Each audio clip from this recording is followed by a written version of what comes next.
Assalamualaikum warahmatullahi wabarakatuh. Baiklah teman-teman, izin di sini kami ingin menjelaskan mengenai macam-macam zakat dan contohnya. Sebelumnya izinkan kami perkenalkan diri terlebih dahulu. Baiklah, perkenalkan, nama saya Hairul Mubarak, NIM 2311076. Saya Asari dengan NIM 2311083. Baiklah, di sini kami ingin menjelaskan beberapa zakat. Yang pertama akan dijelaskan oleh saya sendiri, yaitu mengenai zakat mal. Baiklah, di sini saya ingin menjelaskan mengenai zakat mal. Zakat mal itu yaitu harta yang dikeluarkan ketika telah mencapai nisab dan haul yang telah ditentukan. Di sini kami mengambil contoh dari zakat emas.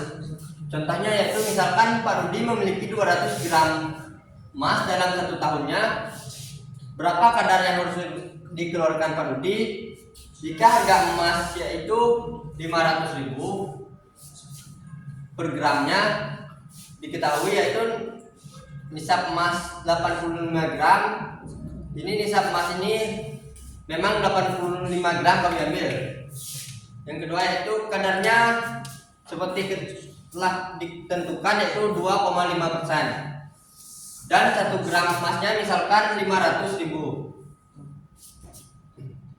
Yang pertama itu 85 gram emas tadi atau nisab emas tadi dikalikan dengan 1 gram emas 500.000, yaitu 42 juta.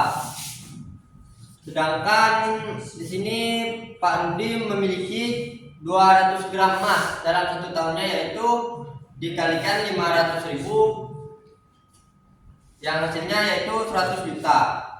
Maka besar zakat emas yang harus dikeluarkan Pak Rudi yaitu penghasilannya tadi yaitu 100 juta dikalikan dengan kadar emas tadi yaitu 2,5%, yang hasilnya 2.500.000. Jadi yang harus dikeluarkan Pak Rudi yaitu ada 2.500.000. Baiklah, di sini saya ingin melanjutkan yaitu mengenai zakat profesi. Misalkan Pak Vincent mendapatkan gaji senilai 10 juta per bulannya. Berapa hasil yang harus dikeluarkan Pak Vincent dalam jangka 1 tahun? Gaji senilai 10 juta ini jadi pendapatannya 10 juta dan pengeluarannya yaitu 6 juta dalam per bulannya. Maka gaji 10 juta tadi dikurang dengan pengeluarannya yaitu 6 juta, maka masih ada 4 juta dalam per bulannya, pendapatan per bulannya.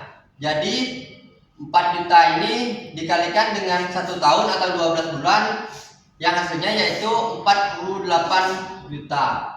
Maka zakat yang harus dikeluarkan Pak Vincent dalam setahun dengan kadar 2,5% dikalikan dengan penghasilannya per tahun tadi 48 juta. Jadi zakat yang harus dikeluarkan yaitu 1.200.000. Baiklah, di sini saya akan melanjutkan materi yang dijelaskan oleh Hairul tadi tentang zakat. Di sini saya menjelaskan tentang zakat pertanian. Zakat pertanian adalah zakat yang dikenakan atas hasil bumi atau tanaman yang didapatkan dari hasil pertanian. Misalnya di sini saya ambil contoh Pak Hera mendapatkan keuntungan bersih waktu panen padi itu sebesar 65 juta dengan biaya perawatan sebesar 15 juta yang dialiri dengan air irigasi. Berapa zakat yang harus dikeluarkan? Di sini dapat kita lihat bahwa menggunakan air yang dialiri dengan irigasi, maka kadar yang diambil itu 5%. Yang diketahui pendapatan Pak Hairo dengan panen waktu itu 65 juta dengan biaya perawatan sebesar 15 juta. Jadi penghasilan Pak Hairo dikurangi dengan biaya perawatan yaitu 65 juta dikurang 15 juta sama dengan 50 juta. Maka zakat yang harus dikeluarkan Pak Hera setelah panen senilai 50 juta dikali 5%. Maka jawabannya 2.500.000. Dapat kita simpulkan dari hasil yang telah dihitung bahwa Pak Hera harus mengeluarkan sebesar 2,500 Assalamualaikum warahmatullahi wabarakatuh. Baiklah, di sini saya ingin menjelaskan mengenai harta warisan. Harta warisan yaitu harta yang ditinggalkan orang tua atau orang yang telah tiada kepada orang yang masih hidup. Ini ada kasus mengenai tentang seorang ayah. Pertama yaitu seorang ayah meninggal dunia dan meninggalkan harta warisannya berupa uang sebesar 100 juta rupiah. Ia memiliki seorang istri dan 2 orang anak laki-laki, 1 anak perempuan. Bagaimana cara membagi warisan tersebut menurut hukum waris Islam? Nah, yang pertama itu ada istri. Istri ini mendapatkan 1/8 bagian harta yang telah ditinggalkan suami. Jika harta itu ada 100 juta rupiah, maka 1/8-nya untuk istri. Contohnya ini 1/8 tadi dikalikan dengan jumlah harta yaitu 100 juta dan hasilnya ada 12.500.000. Maka istri ini mendapatkan harta warisan sebesar 12.500.000. Di sini ada 2 anak laki-laki dan 1 anak perempuan. Anak laki-laki ini mendapatkan 2/3 dari sisa harta tadi yang masih ada 87,5 juta atau 87.500.000 rupiah. Jika 2 anak laki-laki maka mendapatkan 4 bagian atau 4/3 tadi. Anak perempuan 1 bagian dari bagian 87.500.000 rupiah. Di sini laki-laki mendapatkan 4 bagian karena dia memiliki 2 anak laki-laki, sedangkan perempuannya 1. 2 tambah 2 yaitu 4 bagian. 4 bagian ini ditambahkan 1 bagian karena memiliki 1 anak perempuan. Ini 2 laki-laki dan 1 perempuan, maka 5 bagian. Maka sisa harta tadi dibagikan dengan 5 bagian yang telah saya jelaskan tadi untuk 2 anak laki-laki dan 1 anak perempuannya. Sisa hartanya yaitu 87.500.000 rupiah dibagi dengan 5, yaitu masing-masing mendapatkan 1 bagiannya 17.500.000 rupiah. Itu 1 bagian. Nah, jika anak laki-laki pertama mendapatkan 2 bagian, yang berarti mendapatkan 35 juta. Anak laki-laki kedua tadi juga mendapatkan 2 bagian yang sama yaitu 35 juta. Sedangkan anak perempuan mendapatkan 1 bagian. Nah, 1 bagian tadi telah dijelaskan yaitu 17.500.000 rupiah. Di sini saya akan menunjukkan tentang ahli waris, di mana saya mengambil satu contoh. Misalnya seorang pewaris meninggal dunia dan meninggalkan harta warisan sebesar 1M dan hutang sebesar 200 juta. Dan ahli waris yaitu 1 istri, anak laki-laki dan 1 anak perempuan. Di sini harta warisan harus dikurangi dengan jumlah hutang yaitu sebesar 200 menjadi 1M dikurangi 200 menjadi 800 juta rupiah. Untuk bagian istri yaitu 1/8 yaitu 800 juta dikali 1/8 yaitu 100 juta, dan sisanya yaitu 700 juta. Bagian anak laki-laki yaitu mendapatkan 2/3 dan bagian anak perempuan yaitu mendapatkan 1/3. Nilai pembagian 700 juta dikali 2/3 yaitu 466.666.667 rupiah. Berarti anak laki-laki ini mendapatkan warisan sebesar 466.666.000 sekian. Untuk anak perempuan yaitu mendapatkan 1/3 sama dengan 233.333.000 sekian. set akhirnya adalah istri mendapatkan bagian 100 juta dan anak laki-laki mendapatkan bagian 466.666 sekian, dan anak perempuan mendapatkan 233.333 sekian. Assalamualaikum warahmatullahi wabarakatuh. Di sini kami ingin melanjutkan pembahasan materi kami tadi, yaitu tentang jenazah. Yang pertama itu memandikan jenazah. Langsung saja kita praktek memandikan jenazahnya. Pertama-tama itu kita sediakan 3 air. Yang pertama itu air bersih atau air mutlak, air sabun, dan air kapur barus. Yang pertama-tama kita menggunakan air bersih, yaitu dengan membersihkan najis dari badan mayit. Membersihkannya pelan-pelan, mulai dari atas, di tengah, dan di bawah. Di sini kita membersihkan giginya dengan menggunakan jari, dengan berhati-hati dan menjaga aurat mayit.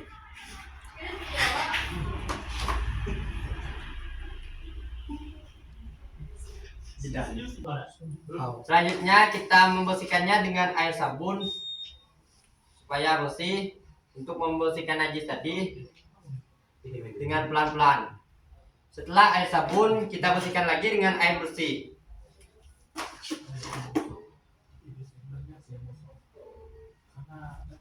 Nah, setelah kita membersihkannya dengan air sabun dan air bersih, selanjutnya kita memandikan mayit dengan air kapur barus, dengan membersihkannya dengan pelan-pelan.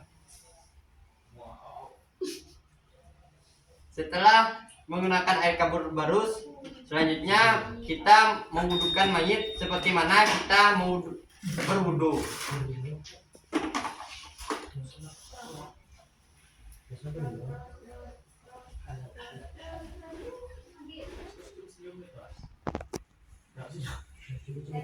Setelah mewudukan mayit, mungkin hanya itu praktek memandikan jenazah. Selanjutnya kita lanjut dengan praktek mengkafani jenazah. Setelah memandikan jenazah, kita praktek mengkafani jenazah. Ini praktek mengkafani jenazahnya jenazah laki-laki. Yang pertama, sediakan tali yang berjumlah ganjil. Boleh 3, boleh 5, boleh 7. Setelah kita menyediakan tali yang berjumlah ganjil tadi, rentangkan tali ini di kepala, bagian badan, dan kakinya. Baiklah, setelah merentangkan tali ini, sediakan kain kafan tadi 3 helai.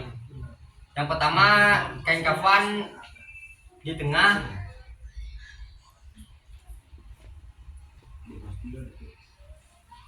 Selanjutnya, sediakan kain kafannya di sebelah kanan.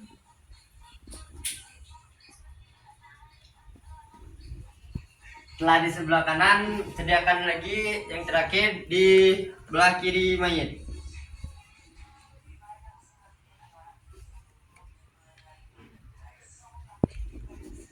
Selanjutnya, isi wewangian atau kapur barus. Setelah itu memindahkan mayitnya ke kain yang telah kita siapkan tadi. Dengan mayit. Selanjutnya mengikat kedua jempol kaki dari si mayit dengan tidak menampakkan auratnya. Setelah itu mulai menutup kain kafannya dari sebelah kanan dulu dengan rapat dan rapi. Selanjutnya tutup lagi dari bagian kiri mayit.